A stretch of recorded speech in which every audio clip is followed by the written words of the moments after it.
Hey everyone, welcome back to Make It Happen Mondays, where we talk about sales, business, entrepreneurship, personal growth, mental health, and everything in between with guests who I truly respect and I think make a positive impact on the world around us. Now today's guest is Tiffani Bova. And Tiffani is one of the most experienced and decorated people I've ever had on this podcast. She's a global growth evangelist and business strategist, author of multiple best-selling books, host of her own podcast, and a world-renowned keynote speaker. Our conversation mainly revolved around the switch from a focus on the customer experience to the employee experience. Now, we've all heard the saying, the customer's always right? But too much focus on the customer and not enough on the employee has led to much of what we're seeing today with the Great Resignation, quiet quitting, and all the mental health issues that are cropping up.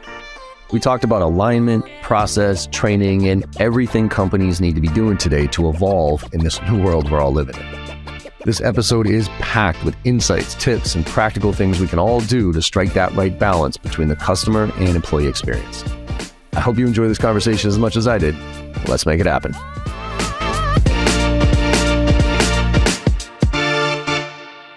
Tiffani Bova, welcome to the Make It Happen Monday podcast. Thrilled to be here, John. Thanks for having me. Absolutely. I was saying on the intro here, usually a lot of people come on and say, hey, long-time listener, first-time caller. And I'm going to say that to you because I've been following your career at Salesforce for a while and been just super impressed with all the stuff you're doing. So people, the audience should know you, but just for some context here, would you give them a little background of where you're coming from and what you're up to these days? Sure. Well, I've been in the tech industry now for 30 years, which is crazy to say out loud. It's probably pretty close to 30. It's probably 28, right? But Let's round up. And I sort of grew up carrying a bag and a quota, selling software and then selling hardware and then selling full services and big transformation. And then I was very early in the cloud, sort of 2000 timeframe. I was a Loquaz beta client and I was Constant Contacts beta client. So nice. I've watched the transition of technology sort of inject itself into the sales, marketing, and customer service profession. By then I moved up, from being an individual contributor all the way up to senior leadership for startups and Fortune 500. Then I spent a decade at Gartner as a research fellow covering sales transformation and indirect channel strategies. And then Salesforce came knocking and asked me to do the same thing for Salesforce and our clients. Then I couldn't say no. So I jumped at the chance and I've been here a little more than 7 years. Love it. When did that, when that call came, were you looking for that opportunity or did that opportunity come to you just out of curiosity? It was kind of a combination of both. I had been at Gartner for a decade, which was the longest job I'd ever had. During my sales career, I sort of changed jobs almost every 18 months for a good decade or so, a little more than a decade. And I learned a ton at Gartner, but I wanted sort of the next challenge. And so I think it was a combination of both. I think I was open to the opportunity. So, when the opportunity came, I didn't just immediately sort of shut it down, because things had come across my desk in the past, but I think I wasn't ready for it. And so the timing was just right. Very cool. Yeah, I got to imagine it. And like you said, it's been 7 years. So, when Salesforce comes knocking, when they're the rocket ship that they are, it's kind of hard to ignore that conversation, right? Absolutely. Very cool. So let's talk, because the whole, your focus these days is on employee experience and how it should support the customer experience, right? And I want to dive into this because you write a lot, and I skimmed through your book and a lot of the takeouts as well of how we've really, the customer's always right? That was kind of a philosophy a long time ago of, hey, the customer's always right, do everything, and shareholder value, right? Back in, I don't know if it was the 70s or 80s where all of a sudden shareholder value became the thing. And it was grow at all costs, let's go, and it's the customer that we need to focus on. But, what you notice is there was a lot of people not focusing on the employee. And I think that's coming to roost right now with the quiet quitting and everything else. So could you give us, we're going to dive into some of the details, but give us the framework here of that journey for you, of when you realized the importance of the employee experience over customer experience, and then why that drove you to dive into it and do as much research as you have on the topic. So look, I'm a classic salesperson. I'm really focused on growth, kind of all up, right? What are the levers that drive growth? So my first book, Growth IQ, was that, right? It was sort of the 10 levers to growth. One of them was optimize sales, right? And the first one of the 10 was customer experience. So I had been understanding, if you will, over time of the power of that customer experience. And I think it really started back in 2008. I was part of the team at Gartner that made the prediction that the CMO would spend more on technology than the CIO. And when we said that, everyone thought, what are you talking about, right? Yeah. And but we weren't that crazy because Microsoft, SAP, Oracle, and Salesforce all went out and bought marketing technology, right, in order to fill that need if the CMO was going to be now spending money on quote unquote technology. Yep. And it wasn't so much about marketing that we thought they were going to spend money on, although we believed that to be true. We really believed customer experience was going to be that next battleground. We believed that as companies shifted from being product-led to being customer-led, as that transition was happening and technology was starting to democratize what kind of experience customers could have with companies of all sizes, right? It used to be if you're a very small business, you could never compete with a Fortune 500's marketing campaign, right? But now, not that you could on the spend side, but you sure could on the presence and influence and activity and initiatives on social, right? Or on digital, really powered by quote unquote, the cloud, right? And so when we did that, that really began my understanding of the power of customer experience versus just saying it. To your point, Steve Jobs, don't start with the technology, start with the customer and work back, right? Herb Kelleher, right? Start with the employee, then it goes to the customer, and then you drive growth. Richard Branson, like there's a lot of people that have said things that really understood that experience and the customer more specifically was critical. But what was missing, and by the way, in full transparency, like I missed a lot of talk and conversation in my first book on employee. When I wrote the chapter on customer, I mentioned it. Obviously, you need happy employees.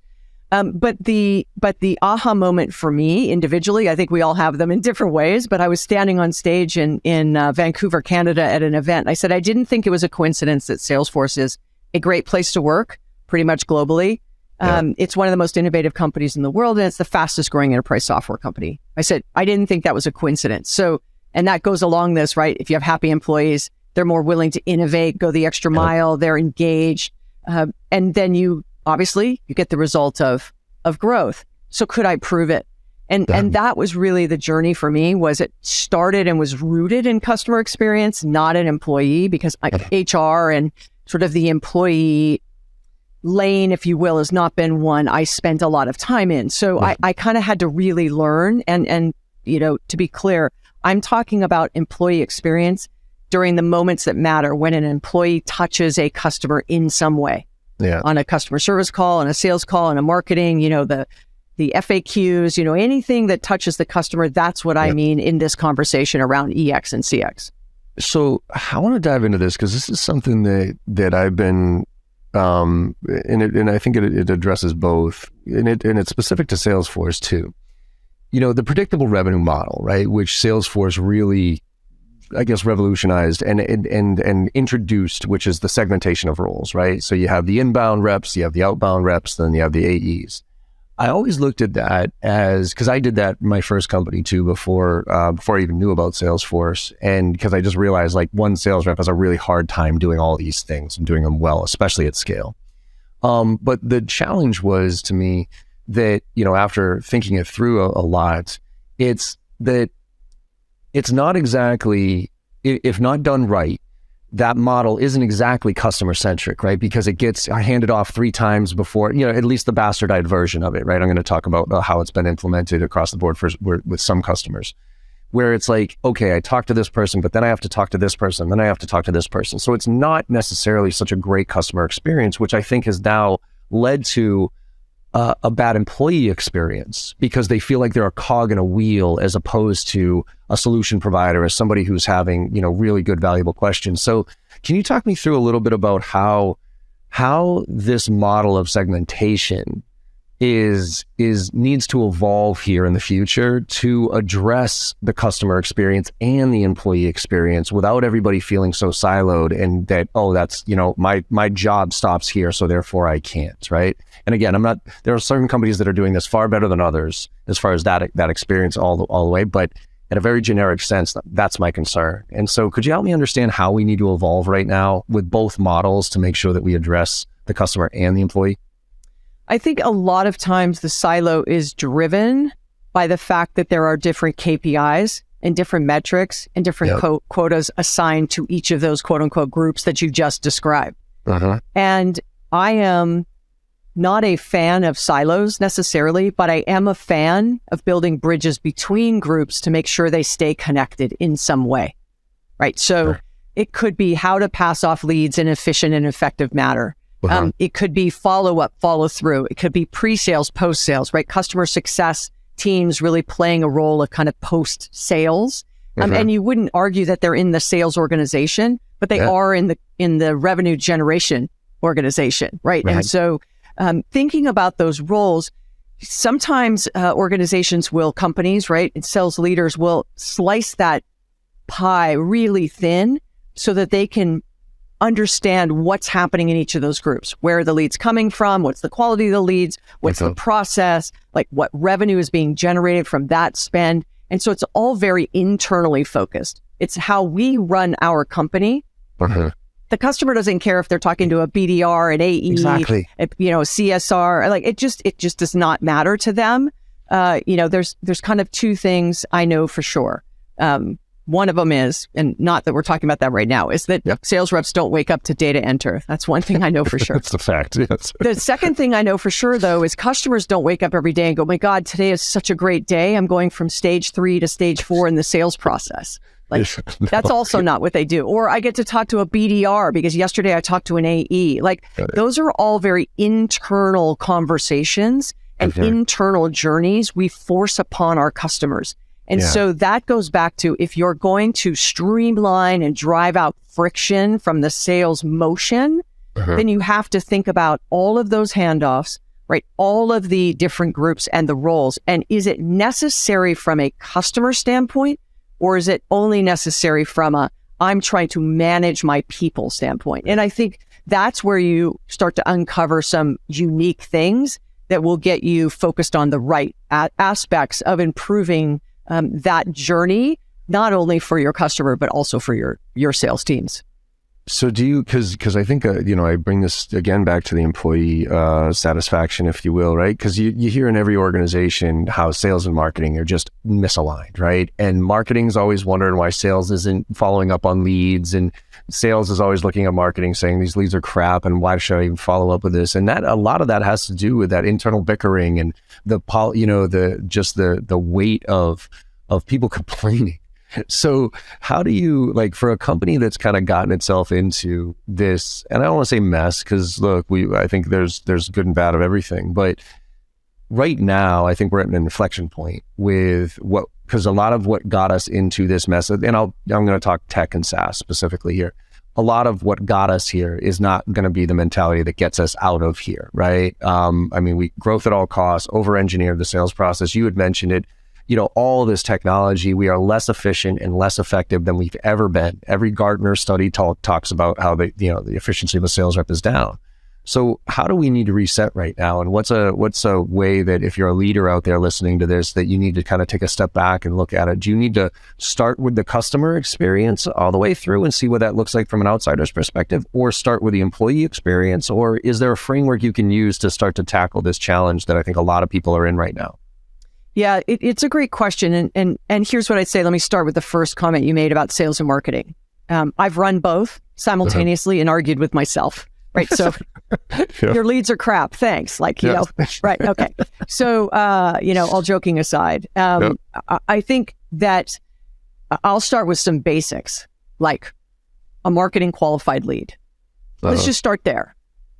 How does marketing define that? And how does sales define that?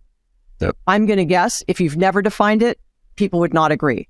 Sales most likely will say, I just need to close the deal, right? Marketing may say, we've qualified that they are, the right size, they've downloaded these 3 or 4 things. We know that they're interested in us, and it's warm, but it's not hot, right? Like, we're passing it to you, sales team, so you can do what you're really good at doing, right?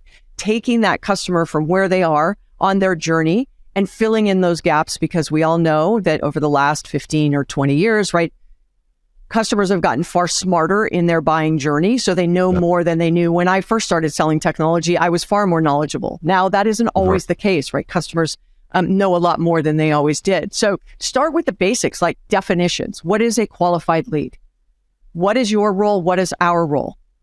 How does the handoff need to happen? What's the feedback loop on if those leads are not good? Instead of just going, I'm not going to follow up on them, or they're crap, or, you're complaining to your manager. What is that feedback loop back to marketing?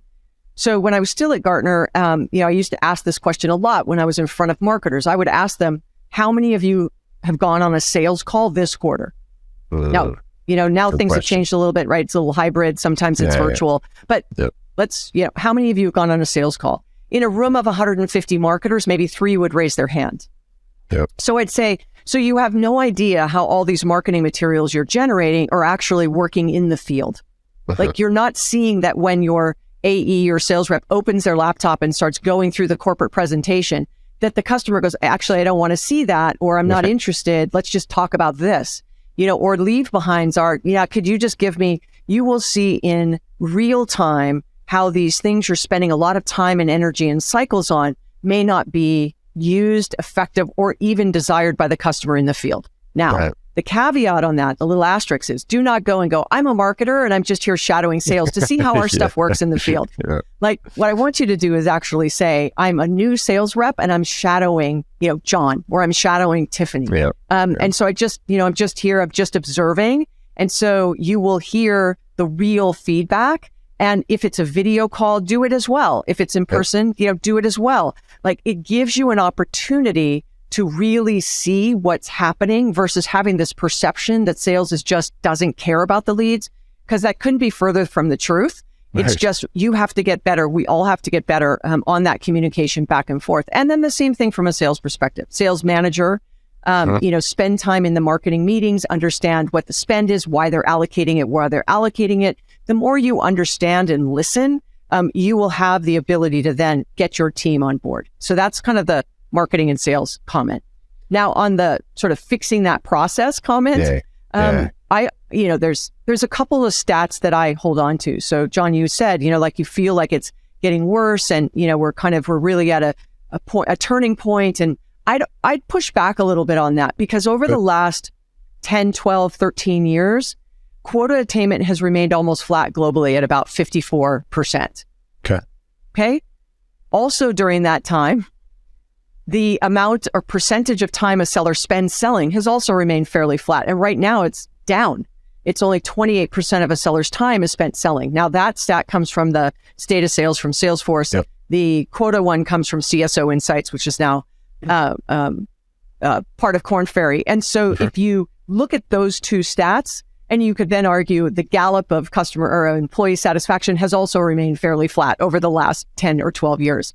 So if we've been investing at this rapid pace from a technology stack perspective, and quota attainment has remained flat and time selling has kind of gone down, they're kind of going like 28, 32, 26, and then 55, it's just not meaningful, if you will.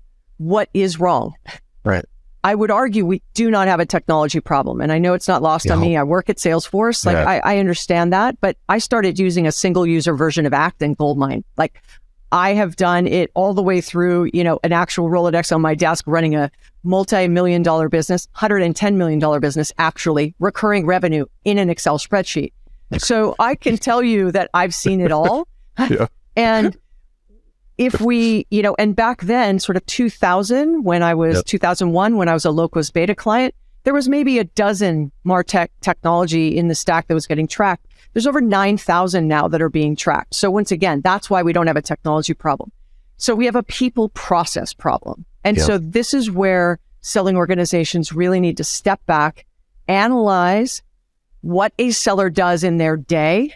And so if you're a large enough selling organization, stand up a pop-up team of a handful of sellers and let them loose of all the processes that they have to follow, and the metrics that you're holding them against, and watch them use the technology in the most efficient way possible, and how quickly they may be able to move through everything. That will show you that there are ways and places that you can actually course correct. And then this is why in the state of sales, we've seen over the last two, so we're at the 5th edition, so the 4th and 5th edition of it over the last sort of 3 years, we've seen sales ops really step up to become far more important to the success of an organization. And that's where sales ops can really play that intermediary role between marketing and sales, between sales and customer success or customer service. Like they could really keep the organization away from tech stack bloat, right? And also to ensure that the processes aren't so unwieldy that it takes, so much time. Remember, 28% of their time is spent selling. Yeah. If you could just give them 10% back time selling or 20% back time selling, you're not going to get 1-for-1 on quota attainment, but I'd argue you most definitely will get higher quota attainment. I don't know how much, right? But it will go up. And so it's that kind of hard work that sales leaders and sales managers have to focus on. Yeah, I think that process piece. And then the other thing that scares me is that I feel like we've over-engineered it, like I was saying earlier, and we've lost sight of the fundamentals in a lot of ways from a just, and I'm going to talk at this from a sales training standpoint, right? It's like a lot of this is we teach the tech first and then, we teach them to have a conversation versus teaching them the foundational components of empathy and curiosity and all that other stuff, and then giving the technology.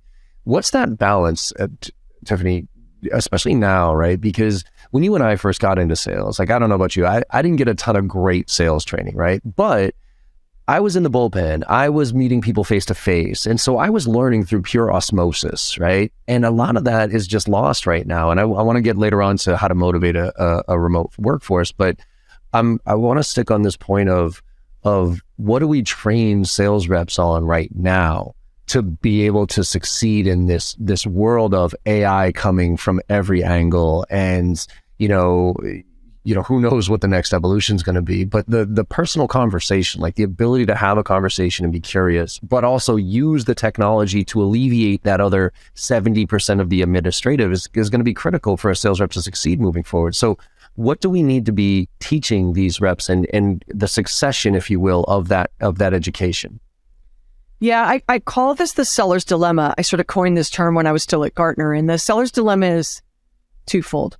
And it's a play on Clayton Christensen's Innovator's Dilemma, if you've read that book. And so, Clay was great on saying, look, the challenges you face are sort of this crisis of prioritizing. Where are you going to innovate and invest? So let's go to this sort of seller's dilemma is, as a sales leader, you are responsible for hitting quota numbers and bringing in revenue right now, today. Yep. Because if you don't hit your quota over a course of a quarter, 2 or 3, depending on where you work, you may not have your role anymore. Yep. While at the same time, you have to innovate, you have to transform, you have to optimize all the things we just talked about, like journey mapping your sales process, connecting the teams between sales and marketing, putting in the effort of working with sales ops, putting a pop-up team, all the things, right, that we just talked about.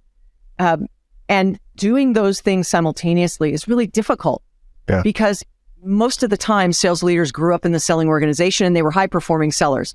So they tend to then run the selling organization the way that they needed to be managed themselves, or it's just all about the sale and they don't know what they don't know, right? They don't have that managerial experience. Not about motivating a team, but I mean in optimizing and transforming a selling organization. Like, we're not grouped by role right now. Yep. I want to segment. I don't know how. How should I segment? I want to streamline the selling process. I don't even know where to start. But those kinds of things, many sales managers, and no faults of their own, right? They just get promoted and they're focused on one side of that dilemma, hit numbers right now.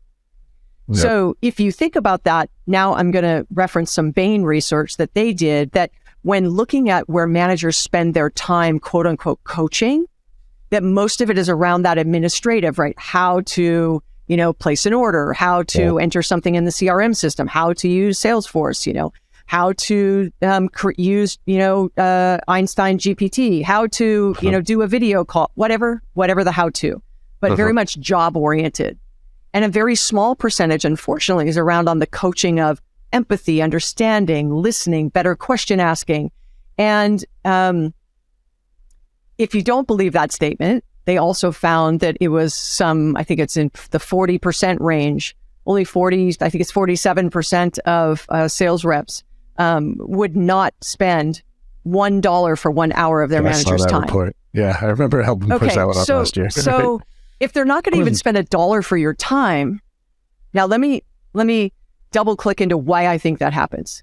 So pre-Salesforce, or pre-CRM, John and I have a conversation.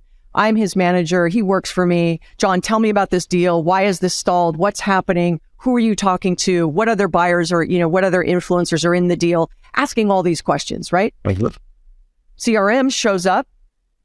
Sales rep is required to enter the information into the CRM system. And I show up with John and I say, John, tell me about this deal. Where is it in the deal? Who's in the deal? What other buyers? And John says to himself, or maybe says it out loud, I don't know. But let's say John says to himself, why am I spending all this time data entering if my manager is not looking at it anyway? Yep. And so you're regurgitating what's already in the system. So it's the manager's responsibility to change that dynamic and say, all right, we're going to spend time on what deals do you want me to help you on? And what areas do you want to work on, right? Is it storytelling? Is it overcoming objections? Whatever it might be. Now, all of a sudden, the CRM system is that single source of truth because everybody's going in to see what's happening in the business. Now, I'm not saying that the manager won't ever ask a question about a deal, but if it's 90% about information that's in the CRM, you're signaling to your people that you're not looking. And if you're not looking, guess what ends up happening? They stop using it. So, this is also not just about the sales rep. Right. This is about managers also continuing to be a student of their own profession, which is how do I get better at coaching? So I'm going to take a class on how to coach better, right? Yep. Or I'm going to take a class on how to inspire people to, really change. Like change is hard, especially if you have a high performing selling organization. They feel like they know what they're doing. So that's where the people side of it, the career side of it, those kinds of investments, those are the best bosses when they're really focused in on making you the best person you can be beyond the blocking and tackling tactics that are involved in the sales career, in the sales profession. I think you're spot on. I mean, I think let's transition to the real true employee experience, because I think a lot of the employee experience is made negative by all the meetings and the tracking and the administrative stuff that doesn't get leveraged, right? I mean, I tell people all the time, the biggest fail of a CRM implementation isn't, the reason that reps don't like putting information in isn't because they don't like putting the information in, it's because they get no value because they put it in, right? If you were to tell me, John, make sure you track all this stuff, but then the output of that was, well, now based on that, I'm going to tell you exactly where in your sales process you need the most help, and I'm going to go invest in training for that piece to get you to better. So I'm all in. I will track everything that you want. But if you just get me to track stuff just to track stuff, or meetings just to have meetings, right? I'm now just checked out most of the time. It's the same thing with the customer experience with demos. Like reps just light up their demo and they drone through it, and the customer immediately checks out because there's no engagement, there's no value other than a one-way communicator. So with that transition to the employee experience and how important it truly is to have people motivated, so they're not quiet quitting, so they're not going through the motions in front of your customer. How do you even start to understand what your existing employee experience is? Is it simply a survey? Is it you as a leader getting back in and interviewing people with intention? Like, say you're sitting there listening to this and saying, all right, we're kind of in a mess right now. We're at a transition point. We're at an inflection point right now. We've tried to make sure that the customer experience is good, but I've had a few people leave recently and I don't know why. And I feel like there's some quiet quitting going on right now. How do you do a hard reset and come to mea culpa as a CEO and say, hey, look, I understand? Or do you start doing some surveys just to get a strength, or you talk to other leadership? Walk me through that approach right there of how you start to get a handle on your employee experience, genuinely what your employee experience is. All up or in sales only? All up? I would say let's go all up. All okay. Up. Yeah.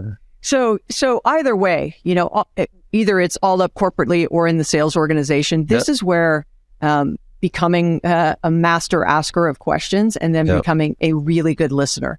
So surveys are good, but what we found from our research was that most companies do surveys.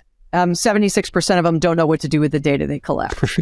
And then with the data they collect, there is no one who's responsible. There is no one who, quote unquote, owns employee experience. So if nobody owns it, no one's focused on it. Now, I don't mean that we have to have, a C-suite executive focused on employee experience. everybody should be focused on employee experience, right? So you can do one big survey, but I would recommend sort of by group as senior leaders, right? Asking those leaders of that group. So let's pick sales, right? That if you pick the sales leader and say, I want you to survey your team, but let's start by understanding how much time they're actually spending selling. And so do you know if it's 28%? Do you know what it is? Now, you don't have to be exact, but if you ask people to track their day for a week of how much customer time, how much administrative time, pick a handful of buckets, you very quickly would know where you have area for improvement. Now, once you know that information, now you need to go and try and fix it, right? So if you see that there's a lot of time spent on having to actually hand off a deal that's closed over to finance and you have to go into 2 or 3 systems to do it, then the question becomes, how do we automate that transition, right? How do we automate that transfer or that handoff? And so if you can start to uncover and find those big chunks of time, guess what happens? Now you've engendered trust between you and the employees because you asked, they answered, you heard them, and you fixed it. Now you won't be able to fix everything, but you're looking for those big buckets of stuff, right? That is wasting a tremendous amount of time, that's highly inefficient and not productive, right? This is not about, I want more productivity out of my people. It's in the 8-hour day, I want them to spend more time selling, right? More time in front of the customer, more time working on deals. And that's where tech can really start to automate, right? Where predictive can come into place, where AI can come into place. And so how do you start by there? Now, you could do one question. If we could fix one thing in the selling organization as it relates to technology, what would it be? If we could fix one thing as it relates to, the processes, what would it be? The training, what would it be? Like, and ask them what's the one thing and make them pick one thing, because then it's not kind of unwieldy. Right. Hopefully you'll start to see that there is commonality between what people are saying, and you could bucketize it. And now you could put together a team, with your sales ops, or you can carve out, 1 or 2 people from your sales team, depending on how large you are. And then you can go after those things that need to be fixed. Now, as you start to fix those things, then you want to survey how much of your time is spent selling. Is quota attainment moving? Yeah. And so you're constantly adjusting because everything is moving so fast, as you said, John, right? What got us here isn't going to get us there. But once you think you're going to fix these things, and then a quarter later, it's no longer effective. So it is a constant exercise. That's why sales ops has become so vitally important. So I would say, regardless of where you are in the organization, start asking questions, listen in, decide where you're going to actually, do some adjusting and fixing, communicate back that you fixed it.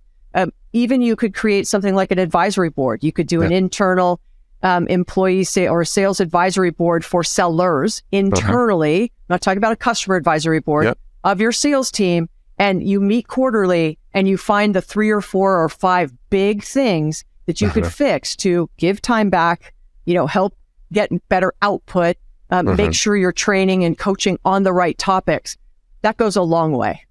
Huge. Yeah, I love that. I mean, because there is, at the end of the day, it's about, constant iteration, right? Again, the agile framework right now, if you're not agile, you're getting left behind. And that means what worked 6 months ago is not working right now, whether that's internally or externally.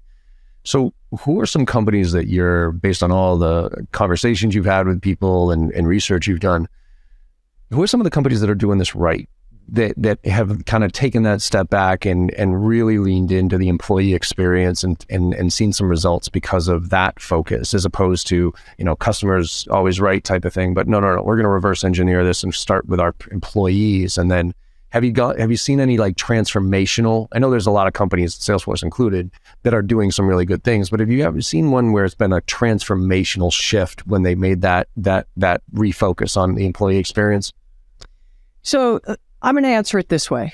In the research that we did, the first one was US only. The second one we did was global.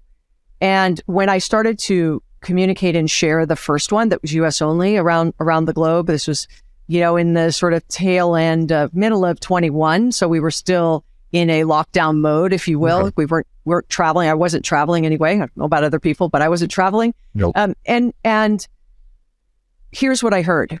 If it's so obvious, why isn't everyone doing it? We're doing pieces and parts of this, but we're not doing it consistently across the organization. We really had a problem in our call center. We worked really hard to fix that. But now we're seeing an issue over here. So what I definitely want to state is, for all that was awful about what happened with the pandemic, what's come out of it is this greater focus on employee. They've become the number one stakeholder to long-term success by the Edelman Group. It's the first time it's overtaken customer in a decade. Wow. And so if employee is most important stakeholder, it isn't that customers are not important. What we found from the research was if you want to create a better customer experience, you're able to do it, but it will start to plateau unless you get the employee experience improving as well. So what has happened over the last 20 years of this focus on, kind of since the internet, this reducing effort for customer. Oh, it used to be 7 clicks to buy on a website. And then it was like, nope, the golden rule is 3. Maybe it's even 2 now. Maybe it's, 1 click also changed things. But let's say, that was all about reducing effort. I don't want them to have to poke around through the website because I may lose them along the way. So the faster I can get them through, the better it would be. On the back end, and I'll just talk about what we did. A lot of it was manual on the back because technology hadn't caught up yet to e-commerce, tying into the financial systems, tying into, the service organization, tying into provisioning, all the things that were attached to it. So the people are running around behind the scenes. Well, what happened was the customer effort went down, the employee effort went up. The customer experience went up, the employee experience went down. And as we've accelerated on this digital transformation over the last 2 decades, we've seen that actually continue. Experience for the customer goes up, effort goes down. Experience for employee doesn't always go up, and effort most definitely is going up. So how do we improve that? We also learned that it has to start with employee. You're going to get lift if your customers are happier. Let's just say in the call center, if your customers aren't yelling at your call center agents every day, probably going to make them feel better about their job, right? Yeah. But it will only go so far. But if you have really happy employees, then it becomes this flywheel of your employees feel safe, trusted, supported, trained. They have the right tools, seamless tech, silos are broken down, data is shared, integration is happening. They're humming on all cylinders. They're like, bring on the day, right? But we don't see that as much. And a lot of it sits, unfortunately, in this outdated tech, lack of integration between technology, data silos. The process layer is so broken that we really have to do a lot of work here. And the more mature an organization is, the more broken those processes are, unfortunately. Bad hygiene along the way, right? So even if you cleaned it up, bad habits will show back up and you end up having to clean it up again. So you either have to really put some rigor into change management and ops, right? And process management. Otherwise you will do a heavy lift to clean it up and you'll find yourself right back there again in a year or 2. I was going to say, what are some things that you should not do? Right. So, okay, cool. I'm a leader now. I got to figure out, I got to realign. I got to listen to my employees and everything else. And then there's like the check the box version of that. And then there's the actual doing the work. And I think some of the check the box stuff actually does more harm than good. And I'll bring that very local to like, the sales training world, right? Where sales training, it's almost like reps are the book of the month club, right? It's like, well, this quarter we're going to do challenger sale, and next quarter we're going to do this sale, and then we're going to do this. And then eventually they just roll their eyes and say, none of this matters because nobody's going to hold me accountable. Nobody's going to reinforcement this, us. And I just got to show up to these stupid things so I can check off the box. So what are some things that companies that are doing that seemingly are well-intentioned to try to address this employee experience, but are actually doing more harm than good? I'll go back to the example I gave about a sales manager who's grown up in sales. Yeah. One big mistake is they think everybody will sell like them. Yeah. And high performers have a very unique way of selling. Yes. And you can train people. This is a Mike Bosworth formula, but you've got A performers of sellers. It's like 14 to 17% of salespeople were born to sell. Then you've got 65% of sellers, kind of B sellers, which they are workhorses. Teach them how to sell, teach them the process. They could come from any industry, right? But they're committed, they work, they follow the process, right? They get better with every day. And this isn't about quota attainment. This is about behavior. And so if you're an A performer and become a manager, not everyone's an A performer. So I think that one of the things is understanding what your people need. So instead of telling and thinking what worked for you is going to work for everyone, really having that empathy and willingness to say, I don't know. So I'm going to sit down with everybody and understand how they like to be managed, right? How they like to be motivated. What are the things we could improve, and establish that one-on-one relationship. It's uncomfortable, right? It's stressful for people to, show up being that vulnerable, both as a new manager and as a person that works for them. But that would be one thing I think, in the sales community, as people move up, that they think what worked for them will work for others. And they're not willing to listen. And they think because they've been so successful, they know how to do it. So I think that is one area where that's a blind spot. When you continue to get higher and higher and higher in an organization, they're so far removed from the day-to-day life of a seller, an individual quota-bearing seller, that they don't know what their day is actually like. So the further you get up, the more time I actually want you to spend in the call center, out on sales calls, so you can see how the decisions you are making from the corner office have intended or unintended consequence on the people doing the work. And so it's really this kind of manage by wandering around, very Tom Peters, right? Manage by wandering around, like get out, see your people, ask questions, do not manage from a spreadsheet or a report, or a Salesforce report or whatever it might be. Really get out there and get with your people. And so I'd say that what they get wrong the most is there's such a large gap between what the C-suite thinks is happening and what the employees thinks is happening, that it is holding companies back from realizing growth. 100%. It's like, when we got acquired, my first little company got acquired by Staples, I remember sitting in the boardroom, and when I was talking to the executives, I was like, all this stuff makes great sense. I love what you guys are talking about. I just want to let you know that as this filters down to the individual contributors at the front lines, none of it's translating because they're not doing it. And I think now more than ever, that advice is, I hope that leaders who are listening to this implement because not only does it improve the employee experience, it improves the customer experience. For you to get out there on those front lines and go on some sales calls and sit in some calls or whatever it might be to listen to the customer and hear about their challenges, but also listen to how the sales professional or whoever it is that you're trying to figure out is presenting that information and then what they're dealing with on a day-to-day. Even the objections that we're dealing with now are different than the objections were 6 months ago, right? And being able to listen to that and then make decisions based on real information that you're living versus a spreadsheet, to your point. I think that's the frustrating part, that most other employees just, again, roll their eyes and be like, yeah, okay, that might sound great on a spreadsheet, but in reality, when I talk to the customer, this is what's happening. So and I always defer to Undercover Boss for US audience listening to this, right? Undercover Boss is a great example of that.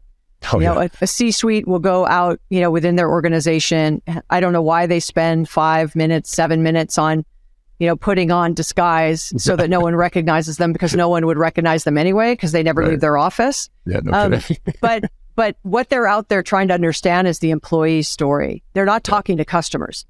They're very focused on employee. And if you've ever watched the show, you're like, how do you not know this is happening in your company? Totally. How do you not know that your supply closets look like a Tasmanian devil ran through it, and none of this inventory is even tagged? You have millions of dollars worth of inventory sitting back there that nobody even knows about. And you have a revenue and profitability problem, and you're trying to figure out what it is. And unless you had walked into the store and opened up the storage closet, you wouldn't have seen all of it. And how come not only did you not know it, but why is it your front line telling someone?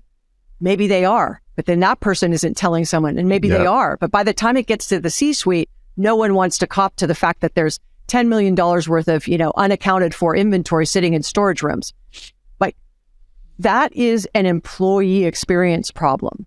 right? Retail is a great example. It has one of the highest turnovers. It's a thankless job. It's mostly part-time. There's no sort of, love or commitment or willingness. It's just check the box. I have a job. I made $100 today, right? Yep. And so that is why employee is now this missing link that has been ignored for so long, especially when we crossed into the fourth industrial revolution. It's where you really started to see that disconnect between employee and customer because we were so hyper-focused on improving the customer experience that in many ways we left the employee behind. And that fourth revolution, that's when the shareholder value stuff came. When was the fourth industrial revolution from your perspective? Yeah, sort of beginning of 2000s. Okay. Yeah, right in there. Cool. Yeah, right in there. Let's finish on this one. EX gone too far. And I say that because there's this, I'm a little worried right now that we've swung the pendulum a little bit too far on the side of the, in some cases, the employee experience, and I'm going to say, like the mental health piece, which is, I'm so excited that we're having this conversation out loud.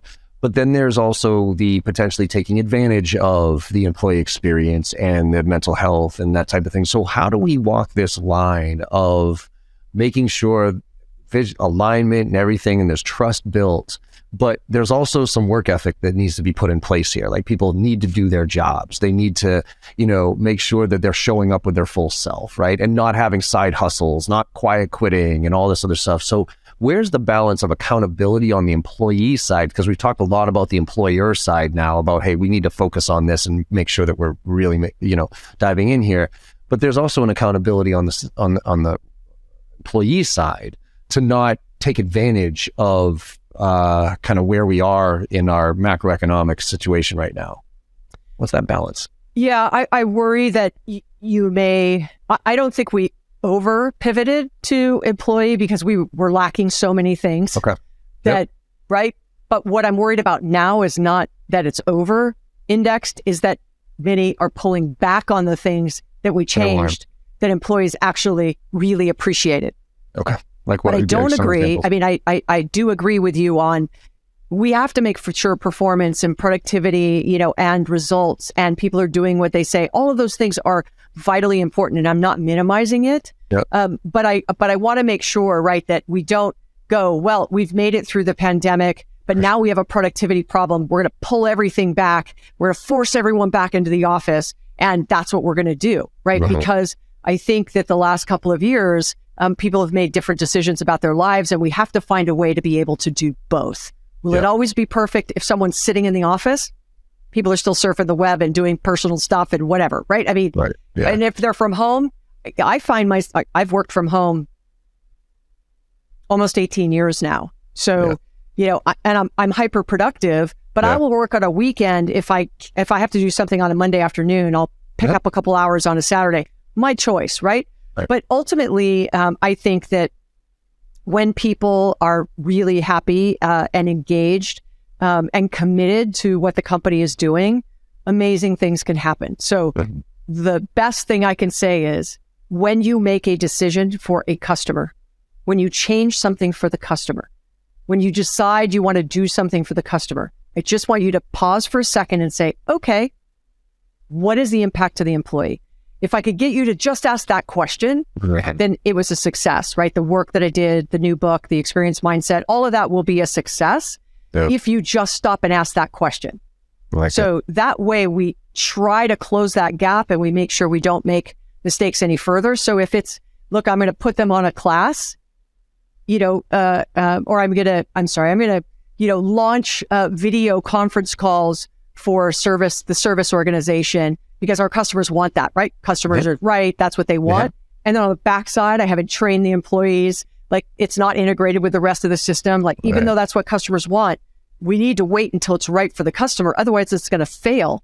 And then who gets yelled at? The employees. So I think that there's room for improvement, but I hope people don't overcorrect back to the way that it used to be. I want the pendulum to improve on the employee side, and then do that in a way that is, predictable and you can track it and you're getting out the performance. Yeah, I think a lot of it has to do with just the overall trust in the organization and a feeling of being something bigger than just your job. I think that's the piece that leadership and also I think quite frankly the values component to this, which is what I've been talking a lot about right now, I do believe that we all need to kind of reset on the core values and make sure that we're living them, and then align those core values with our employees and our customers. Because, if you have those core values that are aligned, then we can get through whatever argument or anything else that we're going to have. But if you and I are different on the core values piece of this, so that's why companies from a hiring standpoint, here's our core values. And if one of those is basically work your ass off or whatever it is, then you need to go find people who are willing to do that. And to your point, work on the weekends and not have to think about it, right? But if you're not, then look for different types of people, because that alignment right now, it goes back to what got us here is not going to get us get us there. Like, we were able to grow at all costs, butts and seats, go, and kind of ignore a lot of that. Hey, here's our vision, here's our values, and we want to make sure that we're all aligned here. We're just getting employees and customers because we can. And now I think there's a reset of that. And I think if we reset on that with values and vision and why and all that other stuff and align and hire towards that, then we're going to be moving in this right direction. So fantastic. Well, Tiffani, I would love to dive into a million other things with you here, but in the interest of time and respect of yours, we should wrap things up here. Is there anything, well, first of all, I mean, you got a bunch of stuff going on right now as far as the books and all the things that you're doing right now. So how can people find out more, and where do you think, where should they go right now, especially with what's happening right now? Where do you think the highest value is to engage with you at this point? Yeah, you could follow me on social media. I'm super active. You can follow me on LinkedIn. I've maxed out on connections apparently, so you have to follow me. By the way, isn't that such a terrible humble brag? Like, I've hit the 30,000 limit and I'm like, I'm sorry, I can't. I'm like, this sucks, but. I've got a new book coming out June 6th called The Experience Mindset. The first book, Growth IQ, is a great read for people in the sales profession. But those are probably the best ways to keep in touch with me. But thank you, John, for having me. I loved our conversation. I always enjoy talking about sales. Likewise. And thank you so much, Tiffani, for coming on board here. And look, everybody, thank you so much for listening, as always. And as I always say at the end of all these podcasts, right? Go out there and make somebody smile today, because no matter how bad your day's going or how bad you think it went, if you make somebody smile today, you know you had a good day, and the world needs a lot more of that right now. So thank you all very much, and I will see you on the other side. I hope you enjoyed that conversation as much as I did. With your support and our incredible guests, we're one of the top sales podcasts out there right now, and I can't thank you enough. Now, to keep the momentum going, it would mean the world to me if you could go and leave a 5-star review on your favorite podcast platform and share some of your favorite episodes with your network. Also, check out my new website at www.johnm.barrows.com, where you'll find even more ways to engage. There's a ton of free content, and you can also get trained from me directly as an individual or for your team. Look, I'm out there selling every day just like you are, and I'm doing my best to stay on top of all the latest trends in technology. So if you're looking to level up and you give a shit about this profession of sales, let's connect and let's make this happen together.